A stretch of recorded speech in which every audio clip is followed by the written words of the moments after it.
Bismillahirrahmanirrahim. Assalamualaikum warahmatullahi wabarakatuh. Innal hamdalillah nahmaduhu wa nasta'inuhu wa nastaghfiruh wa na'udzu billahi min syururi anfusina wa min sayyiati a'malina. Man yahdihillahu fala mudilla lahu wa man yudlil fala hadiyalah. Wa asyhadu an la ilaha illallah wahdahu la syarika lah wa asyhadu anna Muhammadan abduhu wa rasuluh. Allahumma salli wa sallim wa barik ala nabiyyina Muhammadin wa ala alihi wa ashabihi wa man tabi'ahum bi ihsanin ila yaumiddin, amma ba'd. Ma'asyiral muslimin, para jamaah sekalian rahimani wa rahimakumullah. Alhamdulillah kita bisa melanjutkan kembali kajian kita membahas kitab Ahaditsul Akhlaq yang disusun oleh Fadilatul Syekh Abdul Razak Ibn Abdul Muhsin Al-Abbad Al-Badr Hafizahumullahu Ta'ala. Dan kita masih berada pada pembahasan di bab yang kedua ini, yaitu tentang birrul walidain. Di antara akhlak yang utama seorang manusia, terlebih seorang mukmin, adalah birrul walidain, berbakti kepada kedua orang tua. Dan terakhir kita sampai pada pembahasan hadis yang ketiga, yaitu hadis Bahas bin Hakim dari ayahnya, dari kakeknya, bahwasanya ia pernah bertanya kepada Rasulullah sallallahu alaihi wasallam, siapakah orang yang paling berhak untuk aku perlakukan dengan berbakti kepadanya? Allah Subhanahu wa taala perintahkan kepada seorang anak untuk berbakti kepada kedua orang tuanya, lalu disebutkan bahwa ibu yang telah mengalami masa sulit tersebut. Pada surat Al-Aqaf ayat yang ke-15 Allah berfirman, "Wa wassaynal insana biwalidayhi ihsana, hamalathu ummuhu kurha wa wada'athu kurha wa hamluhu wa fisaluhu 30 syahra." Yang artinya, dan kami telah wasiatkan kepada manusia untuk berbakti, untuk berbuat baik kepada kedua orang tuanya.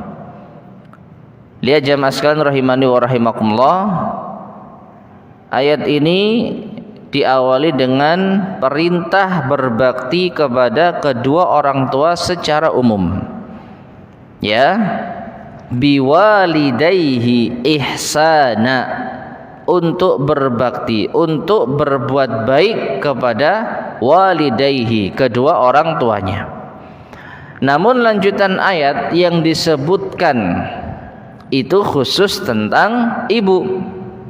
Hamalathu ummuhu kurha, karena ibunya telah mengandungnya dalam keadaan payah.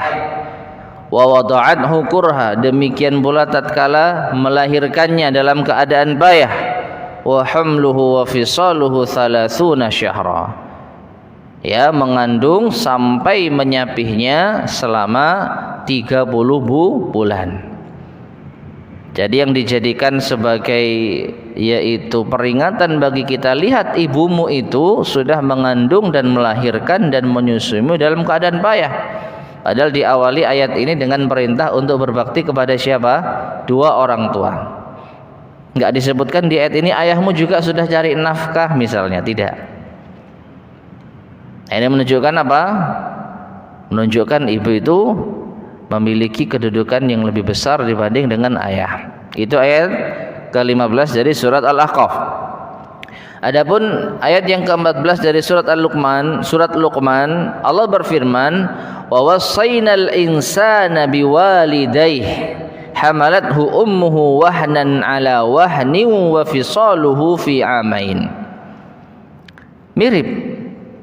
Diawali dengan apa? Dan kami wasiatkan manusia untuk berbakti kepada biwalidayhi, kedua orang tuanya. Perintah ini masih umum. Namun setelah itu Allah khususkan perhatian kepada ibu. Hamalathu ummuhu, ibunya telah mengandungnya, wahnan, dalam keadaan lemah, ala wahnin, di atas kelemahan yang bertingkat-tingkat. Ya.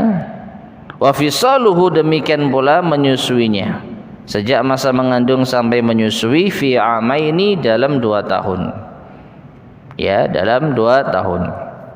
Nah, ini ma'asyar muslimin rahimani wa rahimakumullah. Maka berangkat dari 2 ayat ini, saya menjelaskan kepada kita, summa fil ayataini, kemudian di dalam 2 ayat tadi, tanbihun muhimmun lil ghayah, ada peringatan yang penting sekali. Yu'inu ala tahqiqil bir, yang bisa membantu kita untuk mewujudkan bentuk bakti kita kepada orang tua. Ala wa huwa, ketahuilah hal itu adalah tadzakkurul jamilis sabiq, mengingat masa indah yang telah berlalu. Ya, wal ma'rufi wal mutawasili alladzi kana minal walidain, dan mengingat kebaikan yang terus menerus, yang bersambung tanpa putus, yang kita dapatkan kana minal walidain, dari kedua orang tua kita. Wa minal walidati 'alal wajhil akhas, dan dari ibu kita secara khusus. Fatadzakkuru dzalik, maka mengingat hal demikian itu, yu'inu 'alal bir, dapat membantu kita untuk berbakti pada orang tua. Wal ghaflatu an dzalik, dan lalai darinya, lalai dari mengingat kebaikan-kebaikan orang tua itu, wa ihmaluhu, ya, dan juga menganggapnya remeh, yufdhi ilal uquq, maka ini bisa mengantarkan pada durhaka kepada orang tua. Taib. Ma'asyar muslimin rahimani wa rahimakumullah. Pada 2 ayat tersebut, maka kita ditunjukkan oleh Allah Subhanahu wa taala bagaimana kondisi ibu kita yang sangat susah, yang sangat sulit di dalam mengandung, melahirkan, kemudian menyusui kita. Ya. Di ayat ke-15 dari surat Al-Ahqaf, hamalathu ummuhu kurha wa wada'athu kurha. Ibunya mengandung dalam keadaan payah dan melahirkan juga dalam keadaan payah. Di ayat yang ke-14 dari surat Luqman, hamalathu ummuhu wahnan ala wahn.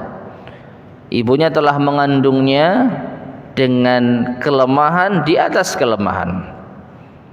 Nah, 2 ayat ini menunjukkan kepada kita, ini loh kondisi ibumu. Kalau kamu ingat bagaimana ibu merasakan sulitnya, susahnya mengandung kamu, mengandung dirimu, melahirkan dirimu dan menyusui dirimu, maka tentu ini akan menjadikan engkau seharusnya sayang kepada kedua orang tuamu, khususnya kepada ibu. Jadi seakan-akan ayat ini dijadikan renungan. Kalau kita mau berbakti kepada orang tua, lihat masa lalu kita. Masa lalu kita dengan orang tua kita. Bagaimana ibu kita itu dalam kondisi sulit mengandung kita. Belum lagi mungkin dalam kondisi sulit ekonominya, bisa jadi. Belum lagi susah payah untuk memberikan tempat tinggal yang layak bagi kita, memberikan makanan yang baik bagi kita. Nah, ini kalau kita ingat-ingat, maka tentu akan mewujudkan di dalam hati kita perasaan sayang kepada orang tua. Nah, kalau seorang anak sayang kepada orang tuanya, tentu dia akan berbakti kepadanya. Ya, Masya Allah, ibuku ternyata sangat luar biasa ketika mempertaruhkan nyawanya ketika melahirkan diriku mungkin ada kisah-kisah tertentu bagaimana kita lahir dulu.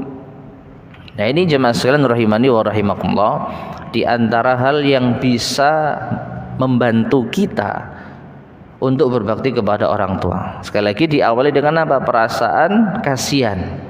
Kasihan ibu ya dulu. Kemudian setelah itu muncul rasa sayang.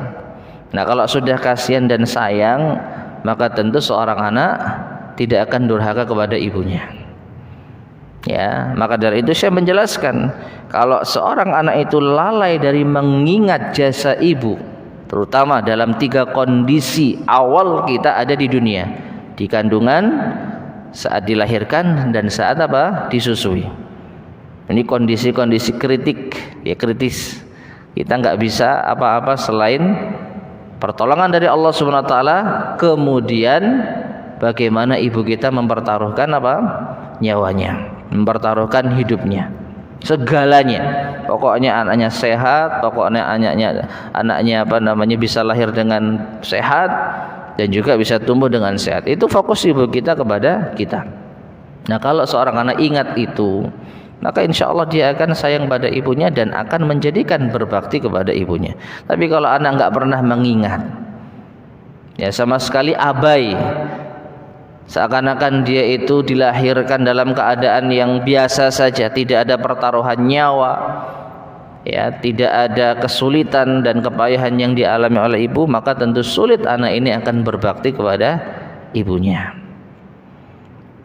Nah ini juga mengisyaratkan barangkali di antara cara ya bagi seorang orang tua misalnya, kalau mendapati anaknya itu kok kurang berbakti, ya mungkin bisa kita ingatkan kepada anak tersebut, kamu dulu itu lahir gimana, tahu nggak kamu kondisinya?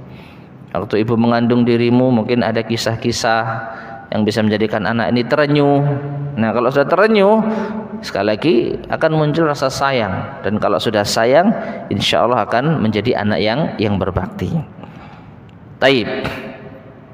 Fatadzakkuru hadhil masaibi, maka mengingat kesulitan-kesulitan orang tua ini, wasyada'idi, dan juga kepayahan-kepayahan mereka, allati hasalat lil khususnya yang terjadi pada seorang ibu, wastihdharuha, dan menghadirkan ingatan dan memori tersebut, yu'inul mar'a ala tahqiqi birriha, akan membantu seseorang untuk mewujudkan berbaktinya kepada orang tua.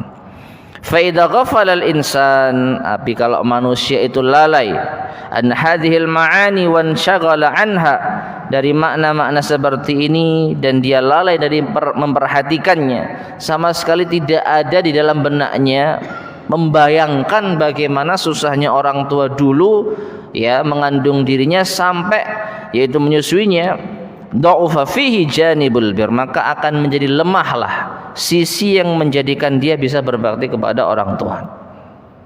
Ya, wa qaruba minal uquqi syai'an fa syai'an, maka ini akan lebih dekat kepada apa? Bentuk kedurhakaan sedikit demi sedikit. Memang ma'asyar muslimin rahimani wa rahimakumullah, tidak kita memungkiri bahwasanya ini bukan satu-satunya atau bukan sebab utama anak menjadi anak yang berbakti.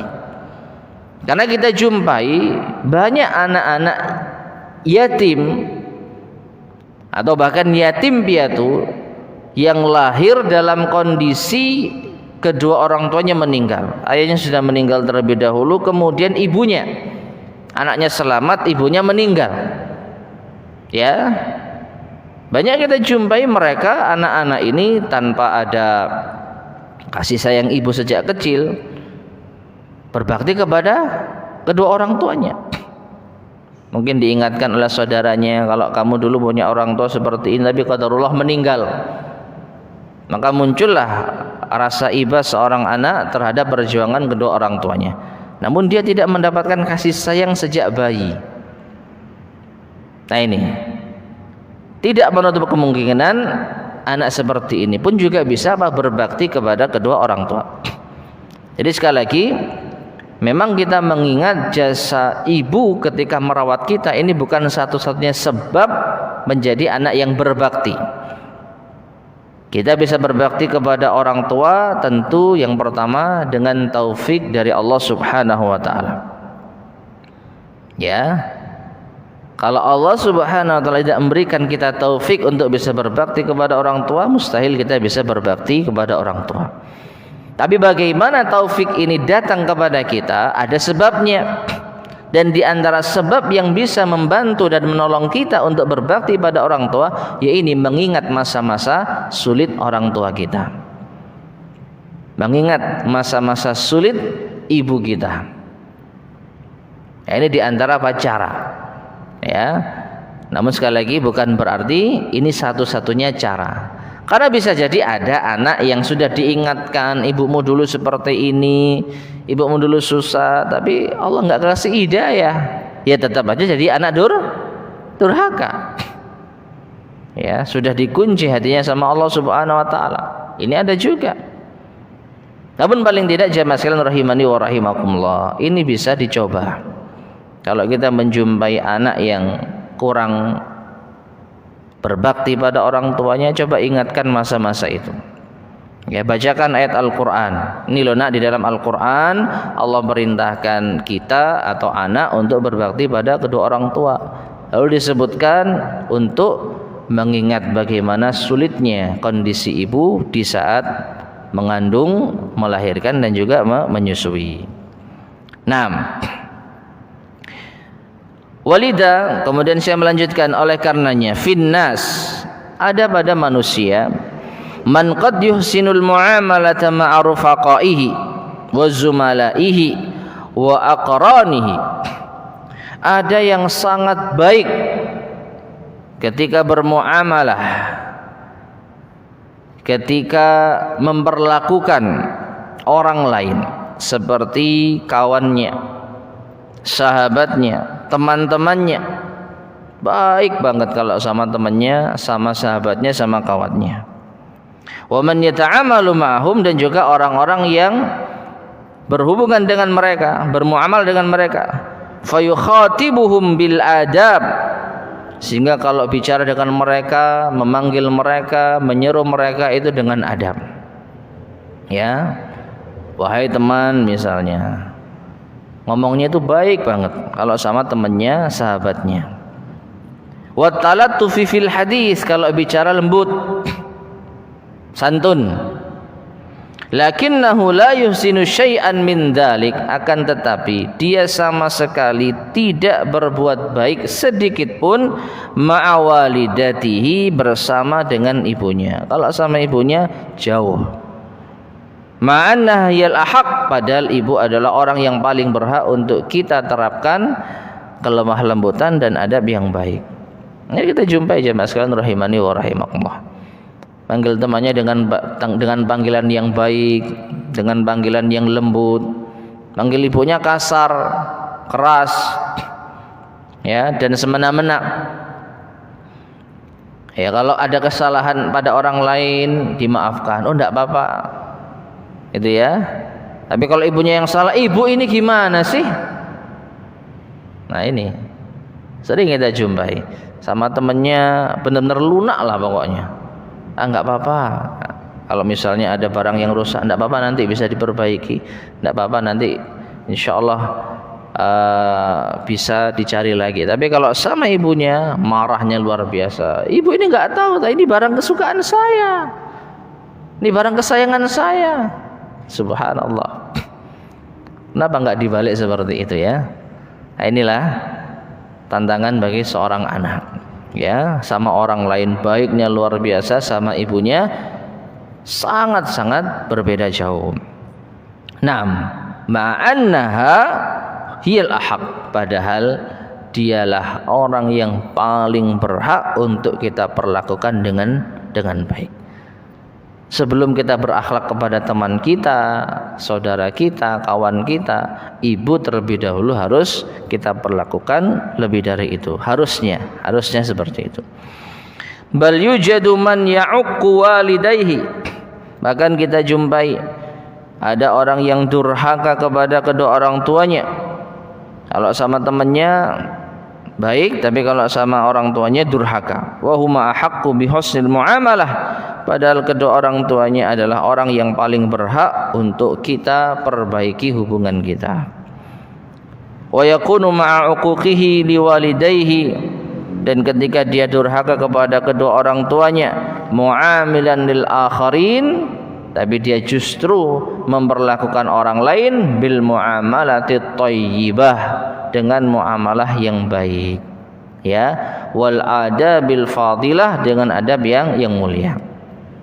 Ma'asyar muslimin rahimani wa rahimakumullah, tidak kita pungkiri berbuat baik kepada manusia itu wajib, harus, sama teman, ya, sama sahabat, sama siapapun orang yang kita mungkin baru kenal atau sudah lama kenal, ya harus baik. Tapi masalahnya hal ini menjadi timpang, menjadi cacat kalau kita baiknya sama mereka, orang-orang yang jauh, yang tidak punya hubungan kerabat dan darah dengan kita, tapi justru kita perlakukan orang yang paling punya jasa di dalam kehidupan kita dengan jauh berbeda. Ini yang jadi masalah, ya. Kita tidak mencela dia karena berbuat baik kepada kawan. Kita kan sama kawan harus setia, harus baik. Iya, sahih. Tapi kenapa tidak kau perlakukan ibumu seperti itu? Ini masalahnya. Ya, jadi kita tidak mempermasalahkan dia berbuat baik kepada temannya, kawannya, sahabatnya, rekan kerjanya, rekan bisnisnya. Ya itu nggak ada masalah lah. Bagus, kita kasih apresiasi. Tapi kenapa ini tidak kau perlakukan juga kepada ibumu? Apa jawabannya kira-kira? Kira-kira apa jawaban mereka? Ada yang tahu nggak? Kira-kira apa yang ada di benak orang-orang seperti ini? Sama kawannya baik, sama ibunya nggak baik. Apa Pak kira-kira? Kalau nggak bisa jawab berarti alhamdulillah, semoga sama ibunya baik ya. Berarti ya nggak tahu, memang nggak masuk akal rasanya. Tapi coba kira-kira apa? Ujian? Ujian manusia? Ujian? Oh, pujian manusia. Loh, kalau anaknya baik kan ibunya juga memujinya.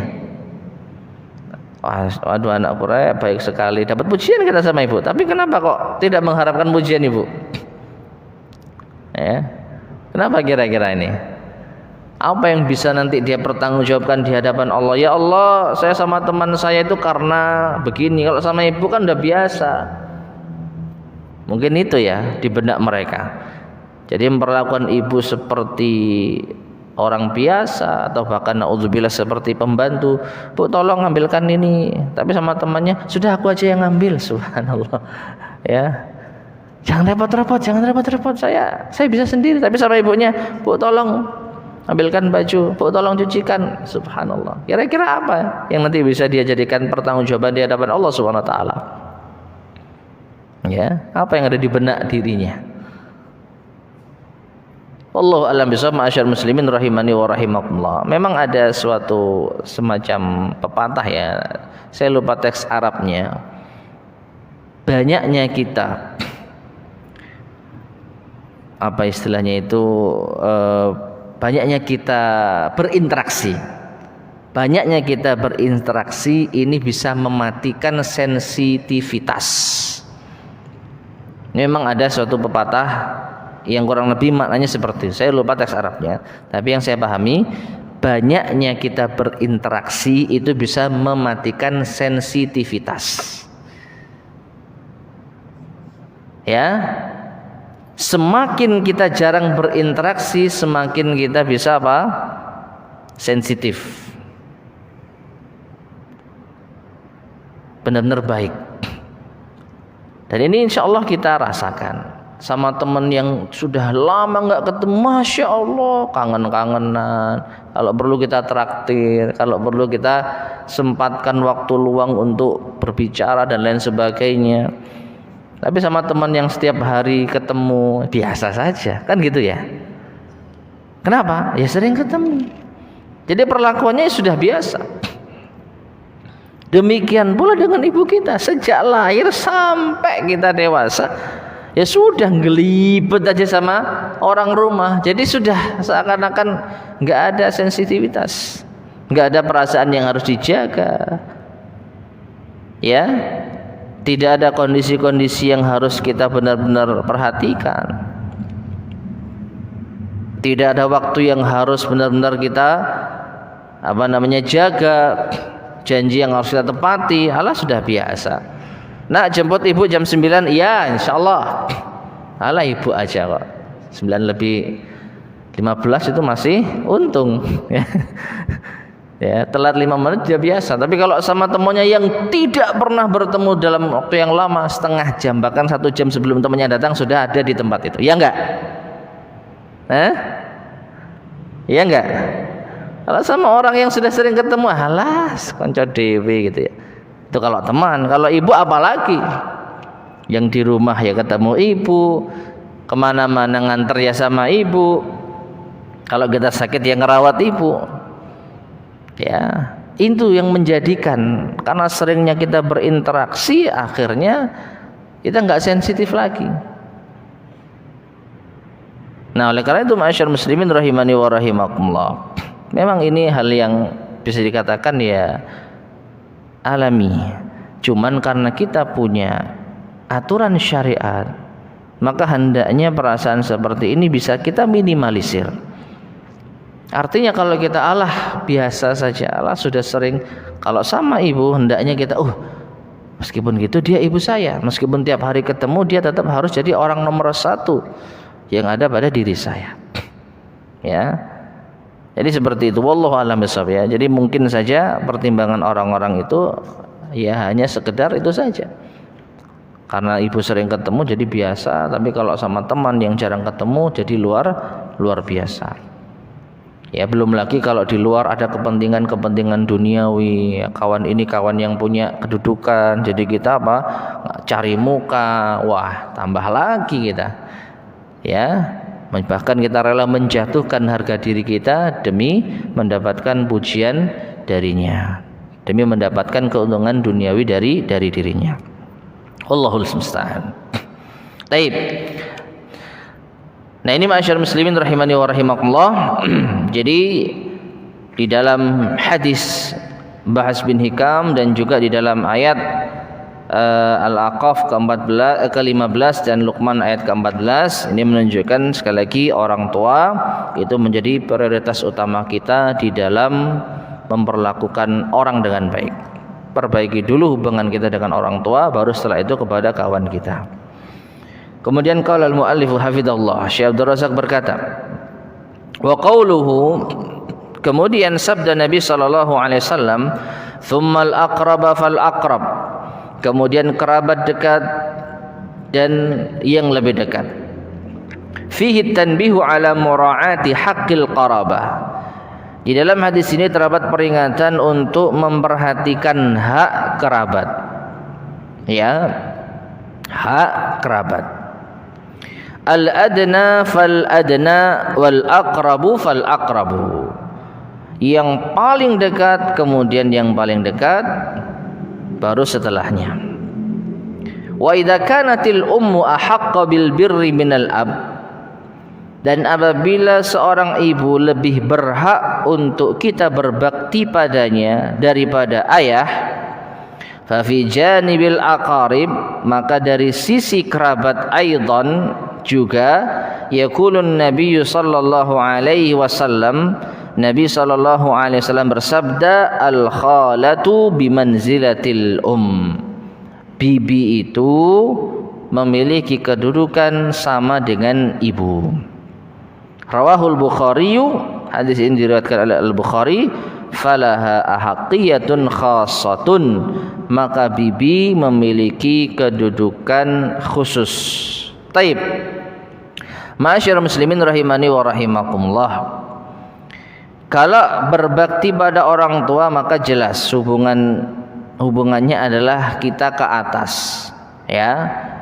Kita kepada ayah, kepada ibu, kepada kakek, kepada nenek. Perhatikan ini. Kakek nenek itu adalah masuk di dalam al-walidain. Dua orang tua. Ya. Bahkan para ulama mengatakan bahkan hak nenek itu lebih besar dibandingkan dengan hak ibu. Karena jelas dengan sebab neneklah ibu kita lahir. Ya. Jadi orang yang paling berjasa terhadap diri kita sebelum ibu siapa? Nenek. Ibunya ibu itulah. Ya. Maka berbakti kepada orang tua itu masuk di dalamnya ibu, ayah, kakek, nenek. Nah, selain mereka, yaitu turunan-turunan mereka, itu masuknya di dalam kerabat. Di dalam apa? Kerabat. Nah, dan di sini dicontohkan oleh Fadilatul Syekh Abdul Razak hafizahullah adalah al-khalah, yaitu bibi.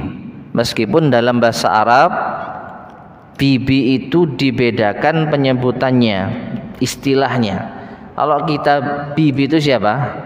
Ya pokoknya saudara perempuannya siapa? Ayah ataupun ibu, kan gitu. Tante, bule, bude. Ya, ini semua maknanya adalah saudarinya orang tua kita, kan begitu ya? Tanpa melihat itu saudarinya ayah atau ibu, kita manggilnya apa? Sama, bude, bule, tante, bibi. Nah, itu. Dalam bahasa Arab, kalau saudarinya ibu itu sebutannya adalah al-khalah. Khalah. Kalau saudarinya ayah itu sebutannya ammah. Ya. Jadi dibedakan. Kalau saudaranya ibu itu namanya khol. Khol. Kalau saudaranya ayah itu disebut paman. Ya. Nah, di dalam hadis ini yang disebutkan adalah al-khalah, bukan al-amah. Ya, bukan al-amah, tapi al-khalah. Jadi kita artikan Nabi sallallahu alaihi wasallam bersabda, al-khalatu, saudarinya ibu, bimanzilatil itu memiliki kedudukan sama dengan ibu. Nah, sehingga hadis ini menunjukkan kepada kita di antara kerabat dekat kita yang berhak untuk kita perlakukan dengan baik setelah kedua orang tua kita, di antaranya adalah bibi ini. Saudarinya siapa? Ibu. Ya. Bukan berarti kita perlakukan saudarinya ayah dengan semena-mena, tidak. Tapi ini menunjukkan apa? Menunjukkan tingkat apa istilahnya itu, afdhaliyah, keutamaan. Sebagaimana ibu dengan ayah lebih utama ibu, maka demikian pula dalam soal kerabat. Bisa dipahami saudarinya ibu itu lebih utama dibandingkan dengan saudari-saudari yang lain. Nah, kemudian Syekh Abdul Razak menjelaskan, wa min ajibi hadzal amr, dan di antara hal yang menakjubkan dalam perkara ini, annal khalata, bahwasanya seorang bibi, saudarinya ibu tadi, tajidu fi nafsiha minal ihtimam, engkau jumpai di dalam dirinya memiliki perhatian, wal mutaba'ah, dan senantiasa menyertai, wasu'ali an abna'i ukhtiha, dan bertanya tentang keadaan anak-anak saudarinya. Ya, syai'an kabiran, lebih banyak. Wallahu a'lam bishawab. Ya, apakah di sini juga demikian? Yang jelas Syekh Abdul Razak berbicara tentang fenomena yang menakjubkan yang beliau mungkin rasakan di sana. Di sini sama nggak kira-kira? Yang lebih suka tanya kabar dan perhatian terhadap ponaan itu saudarinya ibu, iya bang enggak? Atau biasa saja? Daripada saudarinya ayah? Kira-kira gimana? Di Madura gimana? Tergantung ya. Ini anggaplah sama-sama dekatnya, misalnya tinggalnya ya satu kampung lah. Kira-kira yang lebih dekat dengan ponaan itu saudarinya ibu atau saudarinya ayah? Di Madura ibu? Ini Pak Ihsan sama saja. Ini ibu nih. Ya. Gimana anakmu ya apa saiki? Jadi istilahnya kalau sama anaknya saudaranya sendiri tuh ya seperti itu. Saya pribadi iya. Tapi subjektif ya, subjektif. Ya, saya merasa lebih dekat dengan saudari-saudarinya ibu daripada saudari-saudarinya ayah. Intensitas istilahnya ya apa bertemunya ya saling menghubungi dan lain sebagainya, apalagi ketika saya dulu masih kecil. Sekarang kalau sudah dewasa ya agak jauh gitu ya. Ini saya pribadi ya, entah kalau yang lain. Madura ibu ya, ya. Nah, ternyata hampir sama. Pak Ihsan ini beda dewi. Nggak ada saudari. Oh ya jelas.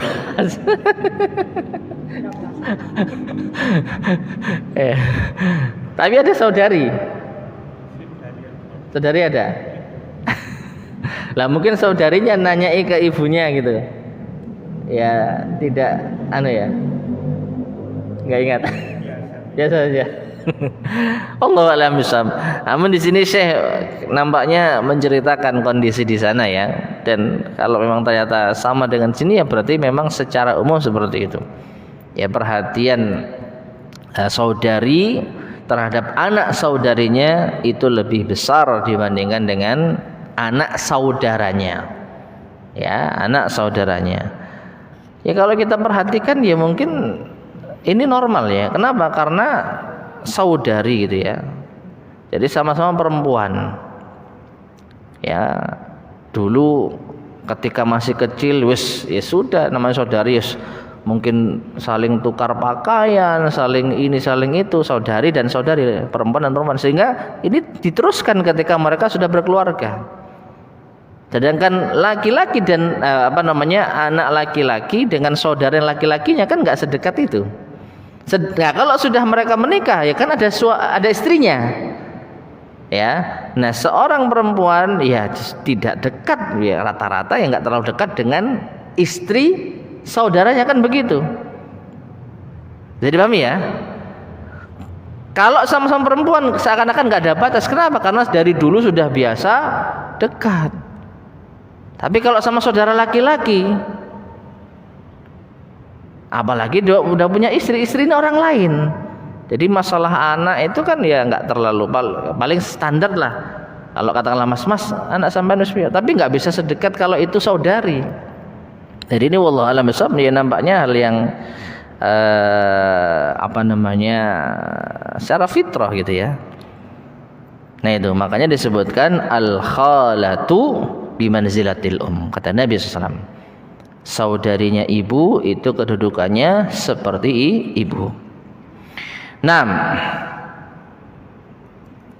Fa idza kanat qaribatal maskan, terlebih kalau rumahnya dekat.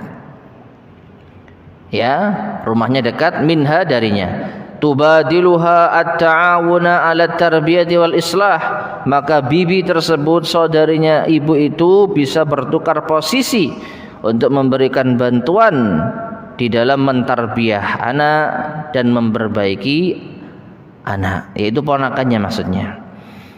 Wa tuhissu annahum abna'uha, dan dia sendiri merasa kalau itu anaknya sendiri. Jadi seakan-akan anaknya sendiri. Walihada yaqul, karena itu Nabi SAW bersabda dalam hadis yang lain, al khalatu ummun, bibi maksudnya saudarinya ibu itu adalah ibu itu sendiri. Jadi kalau hadis yang pertama tadi al khalatu bimanzilatil bibi saudarinya ibu itu kedudukannya seperti ibu. Sedangkan di hadis riwayat Abu Daud al khalatu ummun, bibi itu ya ibu. Ya, saudarinya ibu itu ya ibu. Karena apa? Dia bisa sekali lagi bertukar posisi. Ya. Bisa menjadi pengganti ibu. Dan ini tidak terjadi bagi saudara laki-laki. Ya karena memang laki-laki beda dengan wanita. Seperti itu. Meskipun tidak semua. Ada yang kita jumpai, ada saudara laki-laki yang sangat dekat dengan anak saudarinya. Namun sekali lagi kebanyakan justru tidak seperti itu. 6. Falaha ahaqqiyatun bil birri wassilati wal ihsani khassatun. Maka saudari ibu tersebut memiliki hak yang lebih untuk kita berbakti padanya, menyambung tali silaturahim dan berbuat baik secara khusus. Nah, ini sekali lagi kalau masalah kerabat, maka kita dahulukan saudarinya siapa? Ibu. Taib. Kemudian hadis Abu Hurairah. Ini nampaknya hadis yang keempat ini ya. Hadis yang keempat.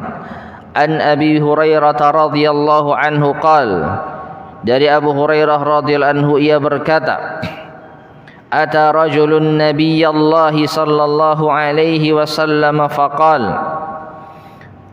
ada seseorang mendatangi Nabi sallallahu alaihi wasallam lalu berkata, ma ta'muruni, apa yang kau perintahkan kepadaku ya Rasulullah? Qal, Rasulullah sallallahu alaihi wasallam bersabda, birra ummaka, berbaktilah kepada ibumu. Tsumma ada, lalu orang ini tanya lagi, apa yang kau perintahkan kepadaku? Faqal, lagi-lagi Rasulullah mengatakan, birra ummaka, berbaktilah kepada ibumu. Tsumma ada, diulangi lagi. Faqal, lalu Rasulullah mengatakan, birra ummaka, berbaktilah kepada ibumu. Tsumma ada rabi'ah, kemudian tanya yang keempat. Faqal, baru Rasulullah SAW mengatakan, birra abaka, berbaktilah kepada ayahmu. Nah ini hadis ini diriwayatkan oleh Imam Ahmad dan juga Imam Al-Bukhari di dalam Al-Adab Al-Mufrad. Maka saya mengatakan, hadza nadhiru hadits Bahs bin Hakim an abihi an jaddihi. Ini mirip dengan hadis sebelumnya, yaitu hadis Bahs bin Hakim dari ayahnya, dari kakeknya, alladzi fihi dzikru birril thalatha marrat. Yang di situ disebutkan berbakti kepada ibu sebanyak berapa kali? 3 kali. Tsumma dzakara fil marratir rabi'ah birral ab, kemudian disebutkan yang keempat baru berbakti kepada ayah. Yadullani, maka dua hadis ini, hadis Bahs bin Hakim dan hadis Abu Hurairah, menunjukkan ala annal aba muqaddamun ala ghairihi fil birri wa husni subhah wa husni as-suhbah. Menunjukkan bahwasanya ayah itu didahulukan dari yang lain dari segi berbakti dan berbuat baik. Wa anna manzilatahu fil birri tali manzilatal walidah, dan kedudukannya di dalam berbaktinya seorang anak itu setelah kedudukan ibunya. Taib. Jadi ini mirip dengan hadis sebelumnya yang intinya menunjukkan ayah itu orang yang nomor 2 setelah ibu yang patut untuk kita berbakti kepadanya. Baru setelah itu kerabat. Jadi jangan salah menempatkan urutan. Gara-gara hadis tadi bibi itu adalah ibu, lalu kita dahulukan bibi kita dibandingkan ayah, ini salah. Maka urutan yang benar ibu 3 kali, baru ayah, baru setelah itu kerabat. Nah, kerabat siapa yang paling berhak? Baru bibi, saudarinya ibu. Taib, azan ya. Fadhal, azan terlebih dahulu.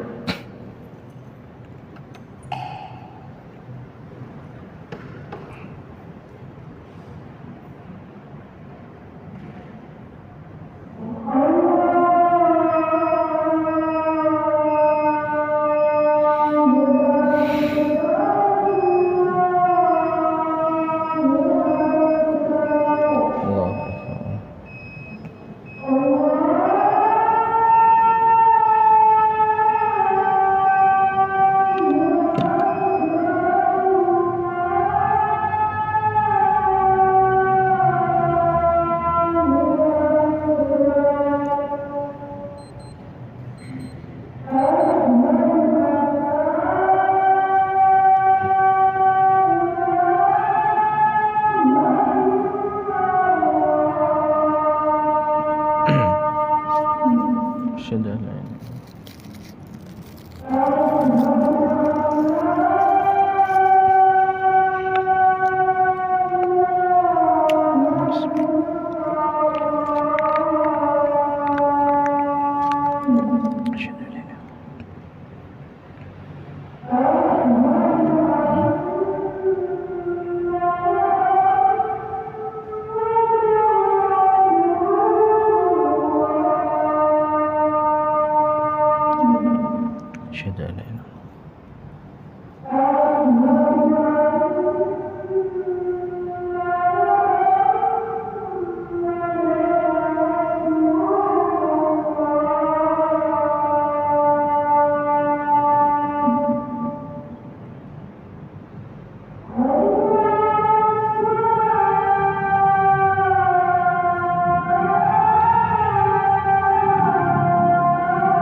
Bismillahirrahmanirrahim.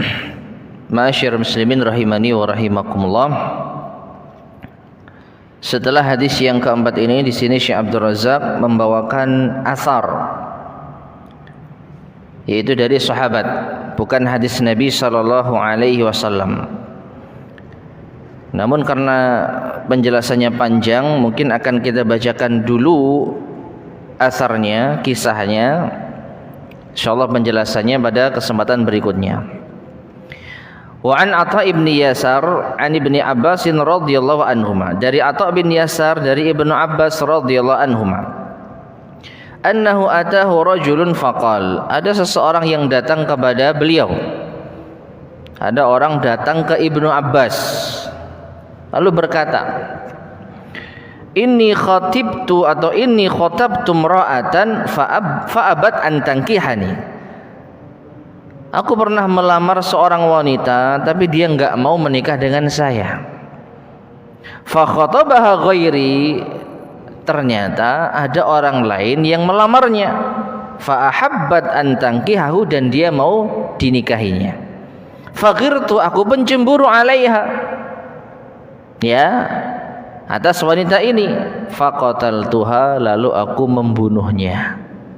Membunuh siapa? Membunuh sang wanita tadi, bukan membunuh laki-lakinya ya. Yang dibunuh adalah wanita yang ditaksir. Ini salah, jelas ini adalah dosa. Fahal li min taubah, maka apakah ada kesempatan tobat buat diriku?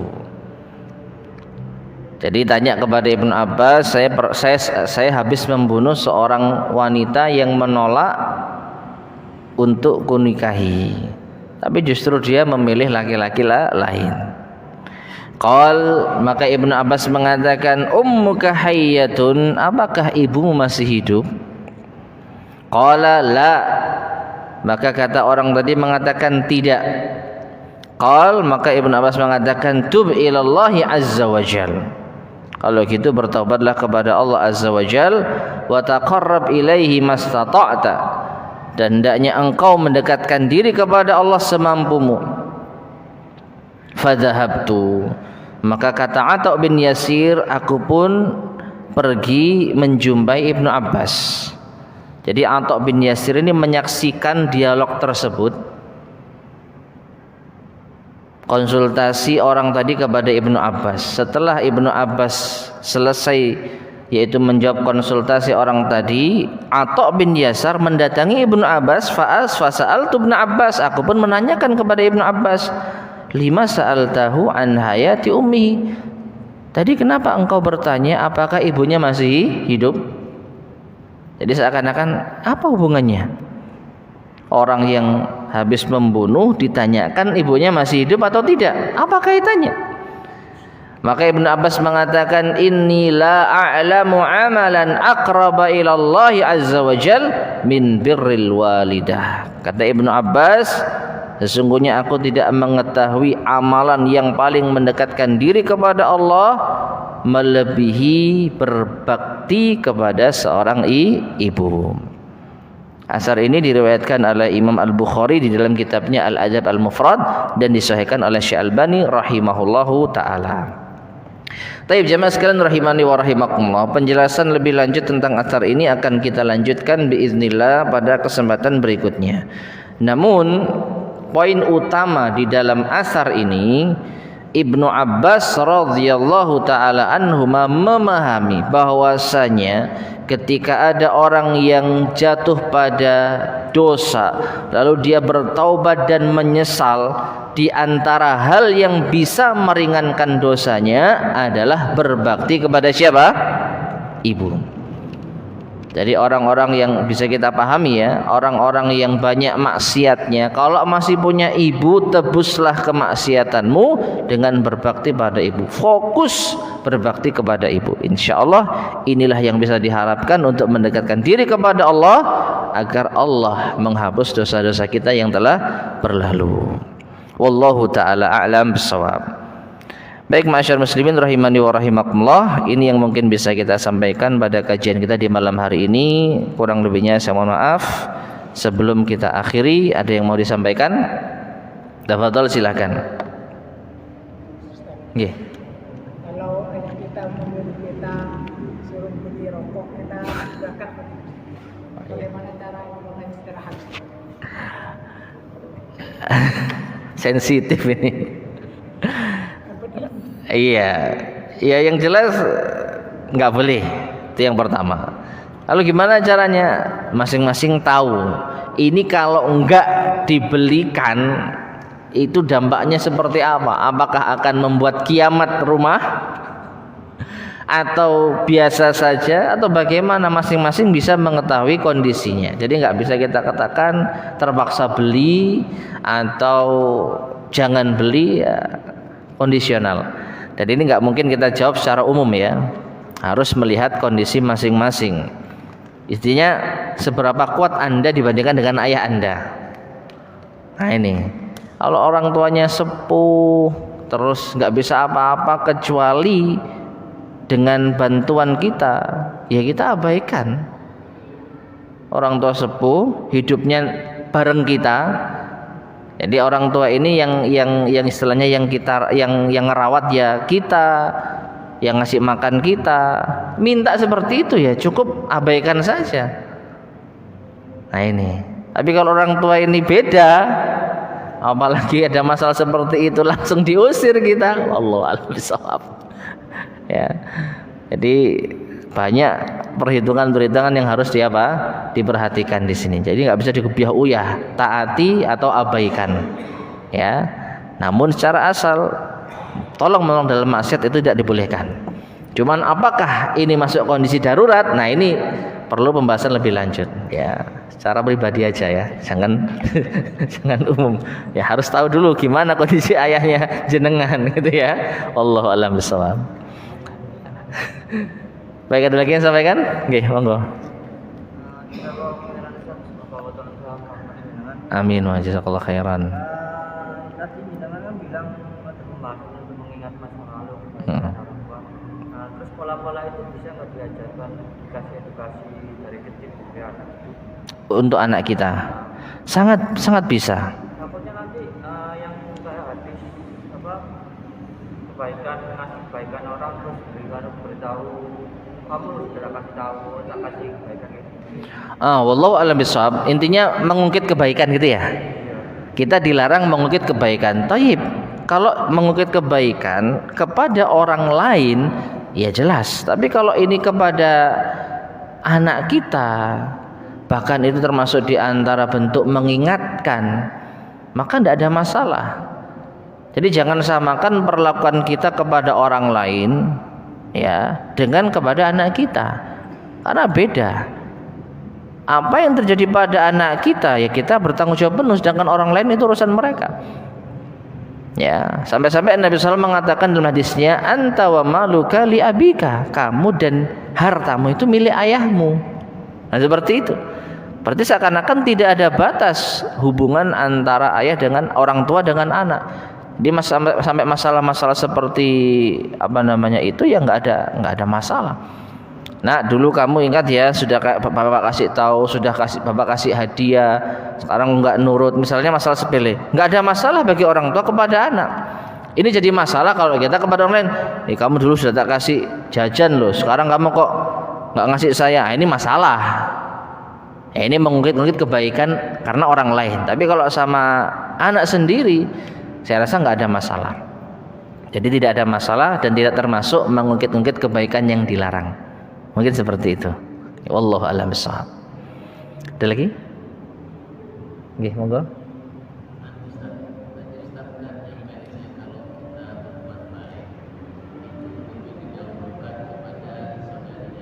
Ya.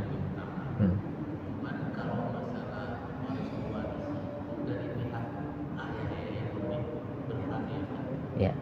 Baik, kalau masalah berbuat baik dalam kerabat gitu ya, itu yang lebih berhak adalah saudarinya ibu.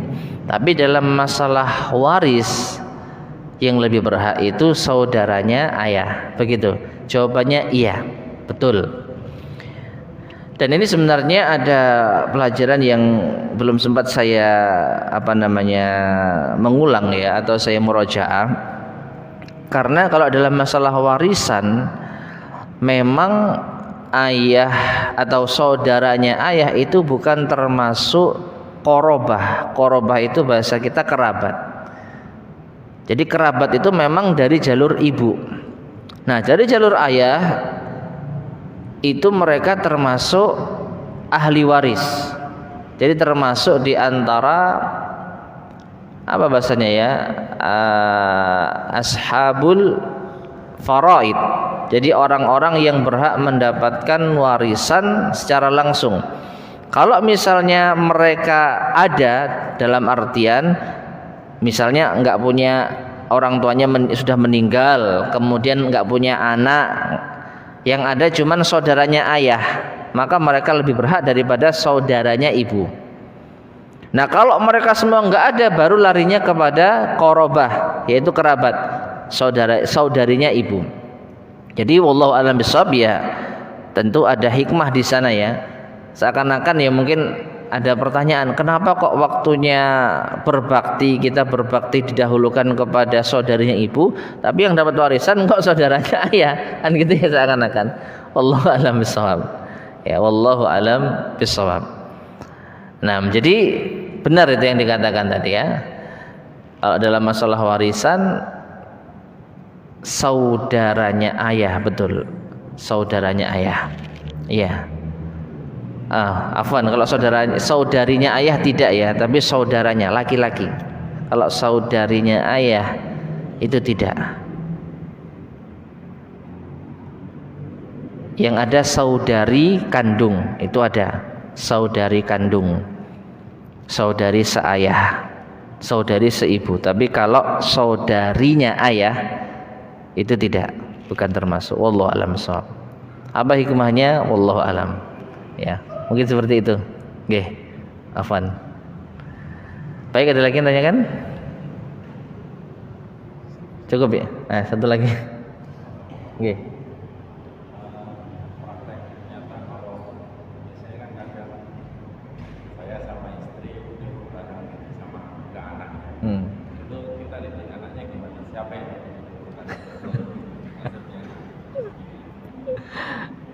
Dan perintahnya beda. Perintahnya beda. Kita merintahkan A, istri merintahkan B. Siapa yang menentukan anak? Cara ngasih tahu ke anak Kalau bisa dua-duanya, ya. A dan B. Yang utama siapa dulu? Kalau berdasarkan hadis jelas ibu dulu. Dulu yang suruh maksudnya melakukan yang perintah itu. Iya, dan sebagai seorang ayah ya harus legowo kalau anaknya itu mendahulukan ibunya.